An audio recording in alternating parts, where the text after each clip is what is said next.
तो दोस्तों, आपके लिए ब्लड का पार्ट 2 लेके आए हैं और इस वीडियो में हम आपको बताएंगे कि रक्त के स्कंदन में अनिवार्य पदार्थ कौन कौन से हैं। जैसे विटामिन कौन सा होता है, विटामिन कौन सा होता है, रुधिराणु कौन सा होता है, धातु कौन सी होती है, तत्व कौन सा होता है और प्रोटीन कौन सा होता है। ये सारे आने वाली स्लाइडों में, आगे स्लाइडों में हम आपको बताएंगे कि कौन कौन से इसमें प्रोटीन होते हैं, धातु, रुधिराणु, विटामिन कौन कौन से होते हैं। तो इस नज़रिए से देखें तो आपके लिए ये वीडियो बहुत ही महत्वपूर्ण हो सकती है और आपके एग्जाम में इससे रिलेटेड क्वेश्चन पूछे जा सकते हैं, पूछे गए हैं। तो आइए शुरू करते हैं कि ब्लड प्रेशर क्या है, रुधिर दाब क्या है। तो पॉइंट के पहला पॉइंट है, यह रुधिर के बहने से धमनियों की दीवारों पर लगने वाला दाब है। अगला पॉइंट है, पुरुषों में रुधिर दाब स्त्रियों से अधिक आंका गया है, अर्थात पुरुषों में रुधिर दाब अधिक होता है स्त्रियों की अपेक्षा। अगला पॉइंट है, इसका उच्च प्रकुंचन मूल्य सामान्यतः 120 मिमी Hg तथा निम्न अनुशीतलन मूल्य सामान्य 80 मिमी Hg होता है। अगला पॉइंट है, रुधिर में यूरिया की अधिक मात्रा को यूरीमिया कहते हैं। पॉइंट को याद रखिए, ध्यान रखिए, रुधिर में यूरिया की अधिक मात्रा को यूरीमिया कहते हैं। अगली स्लाइड में आ गए हैं कि रुधिर वर्ग, ब्लड ग्रुप। तो देख लेते हैं, रुधिर वर्ग के जनक ऑस्ट्रेलिया के कार्ल लैंडस्टीनर हैं। अगला पॉइंट है, रुधिर वर्ग 4 प्रकार के होते हैं, कौन कौन से? तो group A, B, A B और ओ। अगली स्लाइड में अगला पॉइंट है, रुधिर वर्ग ए, बी, ओ प्रतिजन, जिसे एंटीजन कहते हैं, की उपस्थिति पर आधारित होते हैं। ध्यान रखिए इस पॉइंट को कि प्रतिजन की उपस्थिति पर आधारित होते हैं ब्लड ग्रुप। रुधिर वर्ग ए बी पॉजिटिव प्लस सर्वाधिक ग्राही होता है। रुधिर वर्ग ओ नेगेटिव सर्वाधिक दाता होता है, देने वाला। अगला है एंटीजन, प्रतिजन। प्रतिजन के बारे में जान लेते हैं। यह प्रतिरक्षी के निर्माण के लिए उद्दीपक है। यह एग्लिनोजन भी कहलाती है। अगला पॉइंट है, यह आरबीसी की सतह पर पाई जाती है। एंटीजन कहाँ पाई जाती है? तो याद रखिए, एंटीजन आरबीसी की सतह पर पाई जाती है। और इस पिक्चर के माध्यम से आप समझ सकते हैं कि एंटीजन कहाँ है। तो एंटीजन आरबीसी के ऊपर है। ये क्वेश्चन है अपने आप में कि आरबीसी के ऊपर एंटीजन पाई जाती है। अगला पॉइंट है, एंटीजन कैपिटल ए तथा कैपिटल बी प्रकार की होती है। अगला है एंटीबॉडीज। एंटीबॉडीज क्या है? तो यह एग्लूटिन्स भी कहलाती है। अगला है पॉइंट, यह रुधिर प्लाज्मा में उपस्थित होती है। तो एंटीबॉडीज कहाँ उपस्थित होती है? प्लाज्मा में उपस्थित होती है। प्लाज्मा में उपस्थित होती है। टाइपिंग मिस्टेक है। अगला पॉइंट है, यह लसिका नोड तथा लसिका ग्रंथियों में बनती है। अगला पॉइंट है, यह ग्लोब्यूलिन प्रोटीन के द्वारा बनती है। और प्रतिरक्षी कैसी होती है? तो स्मॉल ए तथा स्मॉल बी प्रकार की होती है।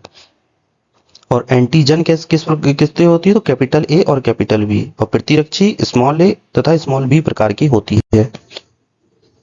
तो ये विभिन्न रुधिर वर्ग के लिए प्रतिरक्षी व प्रतिजन आपको इस स्लाइड में दिखाए गए हैं कि ये सारे रुधिर वर्ग ए बी और ओ ये ब्लड ग्रुप दिए गए हैं।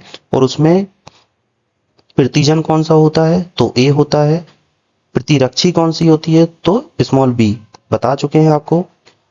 और रुधिर दिया जा सकता है तो ए और ए बी वाला रुधिर दिया जा सकता है।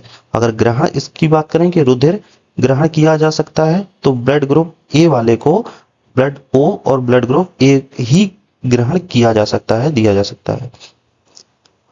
तो इस तरीके से इस स्लाइड में दिया गया है कि ब्लड ग्रुप बी वाला है तो इसमें प्रतिजन बी होगा, प्रतिरक्षी ए होगा और रुधिर दिया जा सकता है तो बी और ए बी, और ग्रहण किया जा सकता है तो ब्लड ग्रुप ए और ब्लड ग्रुप बी।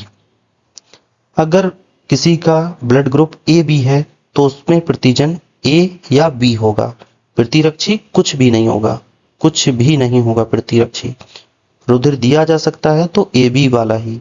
और ग्रहण की बात करें कि इसमें कौन सा ग्रहण किया जा सकता है, तो सभी, ओ बी, ए बी, ये चारों। अगर किसी का ब्लड ग्रुप ओ है तो इसमें प्रतिजन कुछ भी नहीं होता है। लेकिन प्रतिरक्षी की बात करें तो दोनों होते हैं, ए भी होता है और बी भी होता है। और रुधिर दिया जा सकता है तो चारों, ओ, ए, बी और ए बी। और रुधिर ग्रहण किया जा सकता है तो ओनली ओ।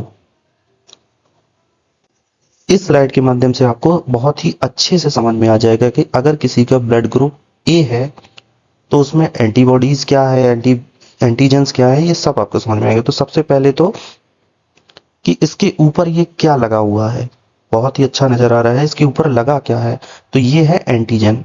आपको इसमें देखो दर्शाया गया है कि एंटीजन ये चारों तरफ से इसमें लगे हुए हैं।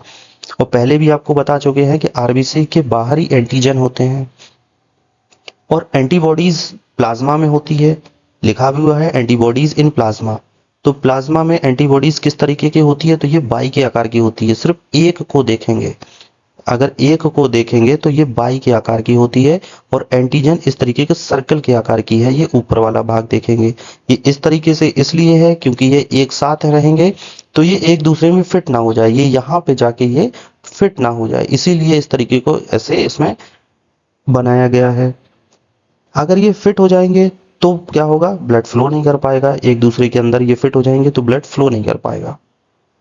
अगर ब्लड ग्रुप बी की बात करें कि ब्लड ग्रुप बी में एंटीबॉडीज, तो एंटीबॉडीज ए होती है और ए किस तरीके की होती है, तो ये इस तरीके की होती है। और एंटीजन की बात करें तो ये एंटीजन बी होता है, ब्लड ग्रुप बी में एंटीजन बी होता है और वो किस तरीके का होता है, तो ये है, चारों तरफ से लगा हुआ है। फिर वही फिर वही बात है कि क्यों इस तरीके का है, क्योंकि ये एंटीजन बी एंटीजन ए में जाके फिट ना हो जाए, फिट हो जाएगा तो ब्लड फ्लो नहीं कर पाएगा। अगर ब्लड ग्रुप ए बी की बात करें तो इसमें एंटीबॉडीज कुछ भी नहीं होती है, नन। अगर एंटीजन की बात करें तो एंटीजन ए भी होता है और एंटीजन बी भी होता है। अगर ब्लड ग्रुप ओ की बात करें, ब्लड ग्रुप ओ, तो ब्लड ग्रुप ओ में एंटीजन कुछ भी नहीं होता है। और एंटीबॉडीज एंटीबॉडीज दोनों होती हैं, ए भी होती है और एंटीबॉडीज बी भी होती है। तो आप ध्यान रखिएगा कि एंटीबॉडीज प्लाज्मा में पाई जाती है और एंटीजन आरबीसी में पाई जाती है। अपने आप में क्वेश्चन है, ये दोनों क्वेश्चन बहुत ही मोस्ट इंपोर्टेंट है, बहुत बार पूछे गए क्वेश्चन है ये। अगला है ब्लड क्लॉटिंग कैसे होती है, बहुत ही इंटरेस्टिंग पार्ट है वीडियो का। आपको बिना कुछ करे आप बस देखते रहिएगा, आपको ब्लड क्लॉटिंग कैसे होती है बहुत ही अच्छे से समझ में आ जाएगा कि ब्लड का थक्का जमता कैसे है। आइए शुरू करते हैं। यह क्षति के पश्चात रुधिर का थक्का बनने की प्रक्रिया है। अगला पॉइंट है, रुधिर स्कंदन का समय 3 से 8 मिनट का होता है। अगला पॉइंट है, रुधिर नलिकाओं में स्कंदन प्रतिस्कंदन पदार्थ जैसे हेपरिन द्वारा रोका जाता है। अगर बात करें हेपरिन क्या है, ये प्रोटीन है जो हमारे ब्लड में होता है जिसके कारण हमारा ब्लड जम नहीं पाता है।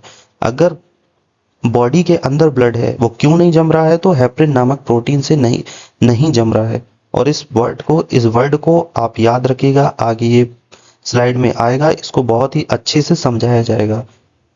क्योंकि लोग सोचिए थोड़ा सा कि अगर ब्लड बाहर निकल रहा है तो जम जाता है, अगर ब्लड अंदर है तो क्यों नहीं जम रहा है, तो बस वो हेपरिन नामक प्रोटीन ही है जो हमारे ब्लड को नहीं जमने देता है बॉडी के अंदर। अगला पॉइंट है, फाइब्रोजन, प्रोथ्रोम्बिन, थ्रोम्बोप्लास्टिन, Ca++ यानी कैल्शियम और विटामिन के रुधिर स्कंदन हेतु आवश्यक अवयव है।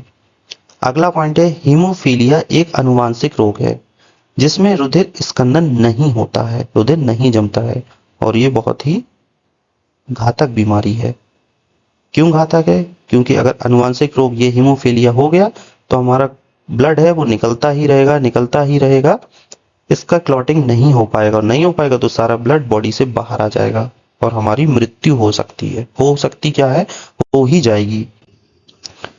अगला पॉइंट है, जब कहीं कटता है तो शरीर से रक्त बाहर निकलता ही है और रक्त वायु के संपर्क में आता है जिस कारण रक्त में उपस्थित थ्रोम्बोसाइट थ्रोम्बोप्लास्टिन में बदल जाता है। अगला पॉइंट है, ध्यान दीजिएगा, यह थ्रोम्बोप्लास्टिन कैल्शियम से क्रिया करके रक्त में पहले से उपस्थित प्रोथ्रोम्बिन को थ्रोम्बिन में बदल देता है। यह थ्रोम्बिन रक्त में पहले उपस्थित फाइब्रोजेन से क्रिया करके इसे फाइब्रिन में बदल देता है। फिर से देख लीजिएगा एक बार, क्योंकि ये आपको अभी समझ में नहीं आया होगा। फिर से देखिए, यह थ्रोम्बोप्लास्टिन कैल्शियम से क्रिया करके रक्त में पहले से उपस्थित प्रोथ्रोम्बिन को थ्रोम्बिन में बदल देता है। अब थ्रोम्बिन में बदल दिया तो थ्रोम्बिन क्या करता है कि रक्त में उपस्थित पहले से उपस्थित फाइब्रोजन से क्रिया करके इसे फाइब्रिन में बदल देता है।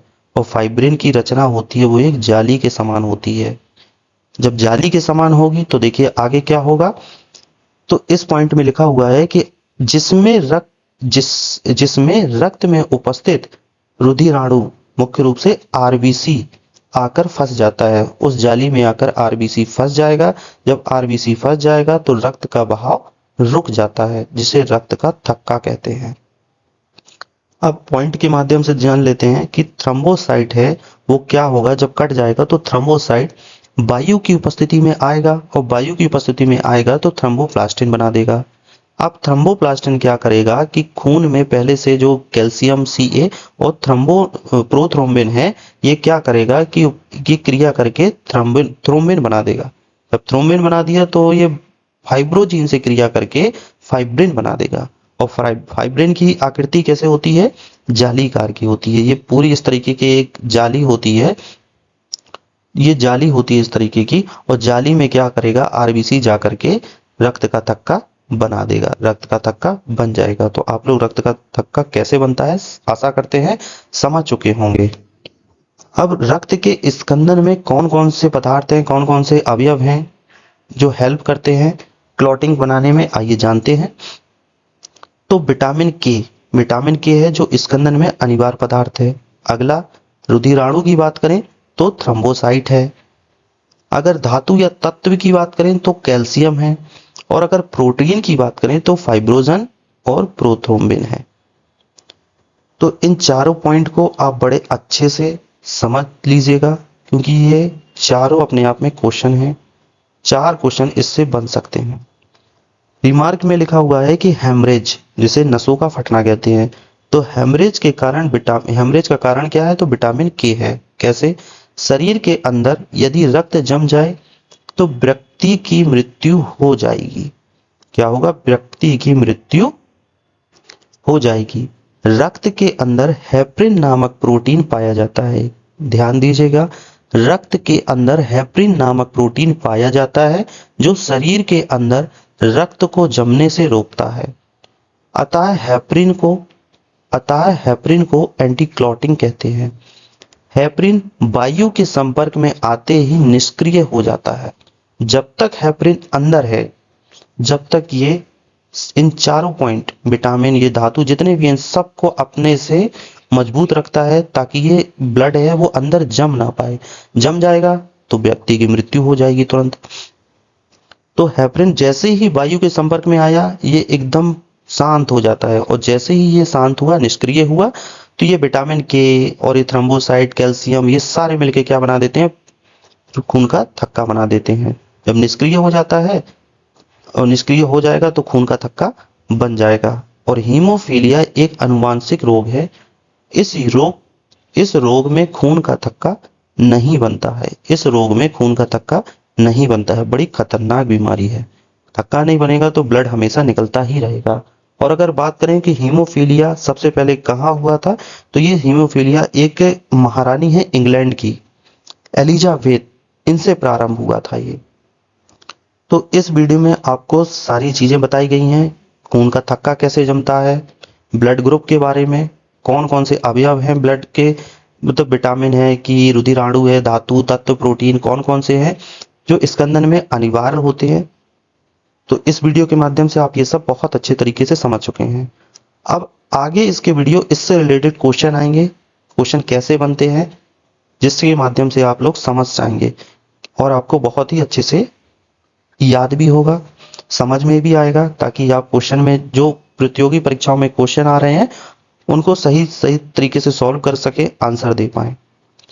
तो आज के लिए इतना ही। Thank you.